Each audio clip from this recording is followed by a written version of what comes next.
In this video, I'm going to go through some of the things that are not radio related that I use in my POTA activations. Stick around.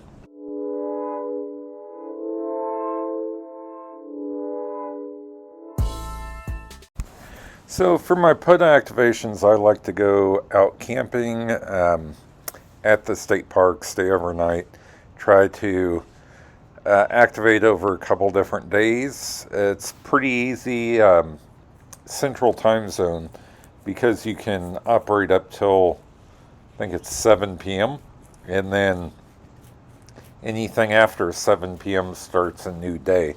So you just, you spend the night, you set up, you camp out throughout the day, you operate that afternoon, and then operate that evening, get everything packed up, and you're getting ready to leave the campsite that evening to get back to the house. So it's not too bad. But as you can imagine, there's a lot of things that go into making that happen. The camping side of it's what I want to talk about today, and some of the items that I use when I'm out there camping. You see that blue towel that's on my neck? Let's talk about that first. I'll give you a close-up here real quick. That blue towel is the Frog Tog's chili pad, and it is simply awesome on hot days. Out here it was 100 plus degrees with about a 70% humidity, and the wind was not blowing. So all you do with that Frog Tog's chili pad is just go get it wet. It doesn't matter if the water is warm or not. You just unfold it, get it wet, and it will evaporate. That water evaporates off of that Frog Tog's chili pad, and what ends up happening is with that evaporation, it cools down that pad. And, just like your perspiration does on your body, cools you off, and it does a great job of taking the heat off of you very well. As you can see here, I'm also using a chair that I got from Cabela's. It's a larger chair than what I had before. It's very comfortable. It does have in the armrest of the chair, a place to store drinks, which I didn't use that. It's actually an ice chest, a little mini ice chest in the arm. The chair also has a mesh back and is fairly comfortable. I wouldn't say it's the most comfortable chair I've ever used out camping, but it is a comfortable chair for a larger guy like myself. Here you can see the chair. It is aluminum. It's fairly large. It's pretty comfortable. I don't know that I care for the design on it, but it is what it is. I also use this Alps mountaineering table. It has the straps on the side that keep things tight so it doesn't collapse on you. Also cup holders in the bottom and a checkerboard pattern on the top. It is aluminum and it's very sturdy. Inside there is also a pouch that has checkers in it for people to use. So like I said, I like to camp out there, and to do that you have to sleep, and I use the Eno hammock system. So I've got the stand, and the stand uses these ties here that tie into the cross support. That cross support keeps the top of those I guess A-frames, pyramids, whatever you want to call them, the same distance apart and equidistant apart, and it just hooks in there. Now the suspension system has those little hooks on it. Has those points to tie things to it.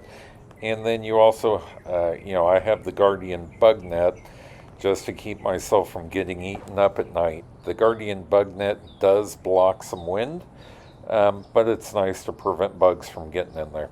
Inside of it, I've got my double wide hammock from Enu. In fact, I'm laying in that in my backyard right now recording this.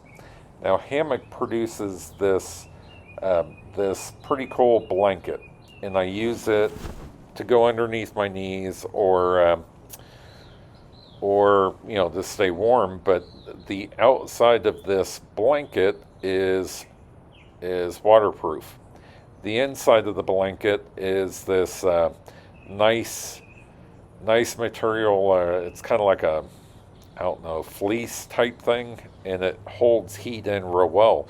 But it's got these snaps all the way around it, and those snaps allow you to either put it around your hammock as a blanket or allow you to wear it as a poncho that provides heat. So um, in Oklahoma in the summertime, we don't need much from the heat perspective, but it's great for you know putting underneath your knees in a hammock.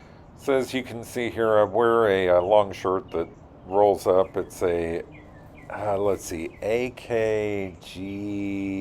I can't remember. It's a Duluth brand. It's UPF 50, and I like it because it's moisture wicking, and it's allows me to roll up the sleeves, button them up, but also allows protection from the sun. Not that I have an issue with it here, but this is obviously later in the evening. I also wear the Duluth fire hose pants that are the stretchy ones. I find that the number of pockets that are in there are incredible, but also they're very rugged, and they don't tear on me by any means. I can go do whatever I want to. They're not moisture wicking, so if you have a moisture wicking suggestion for a rugged pair of pants, I would appreciate it. But these are a good maybe 3-season pair of pants, and I really like them personally. Speaking of protection from the sun, this umbrella is great. I'm going to show it in a couple different ways here. The way that it's sitting now, it's the sun is behind it, obviously. There are windows on the side, and down at the bottom there's flaps. Now there's a pole sticking out the middle of this umbrella that provides some support for the middle of the umbrella.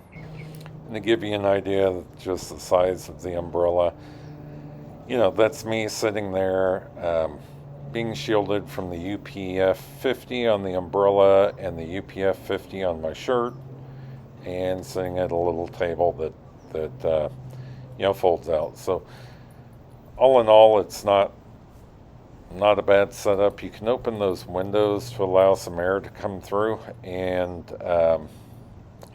it made it bearable. Keeping yourself out of the sun's critical in a situation like that where it's 100 degrees and no wind, and just keeping that sun protection is pretty critical. Now, to be fair, when I took this out to review it, this is how the trees were blowing or not blowing. It was a very still day.